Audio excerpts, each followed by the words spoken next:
جس شخص کا خاوند بد مزاج ہے، بد اخلاق ہے، بالکل توجہ نہیں دیتا، عزت نہیں کرتا، مار پیٹ کرتا ہے، یہ کسی بھی طرح کی بد اخلاقی کرتا ہے، عورت بہت زیادہ اکتا چکی ہے، گھر والے تنگ ہیں، والدین تنگ ہیں، بچے تنگ ہیں، عورت خود تنگ ہے،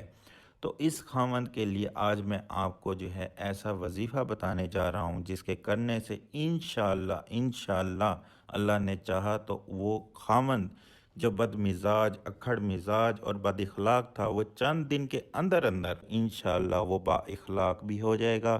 اور سب کے ساتھ محبت سے پیش آئے گا۔ جس عورت کا خاوند بد اخلاق، بد مزاج ہو، وہ عورت باوضو 300 مرتبہ یا باسی تو، یا باسی تو، یا باسی تو پڑھ کر پانی پر دم کر کے خاوند کو پلائے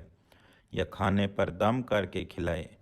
یہ عمل صرف اور صرف 3 روز تک کرے، انشاءاللہ خاوند اخلاق اور محبت سے پیش آئے گا اور آپ کو فرق نظر آئے گا کہ اس وظیفے کے کرنے سے آپ کے خاوند میں کتنی بڑی تبدیلی آئی ہے۔ اللہ پاک سے دعا ہے کہ اللہ پاک آپ کو اور میرا حامی و ناصر ہو، اور اللہ پاک تمام تر برائیوں سے اور بد اخلاقیوں سے اور شیطان کی شر سے ہم سب کو محفوظ کرے۔ آمین، جزاک اللہ خیرہ۔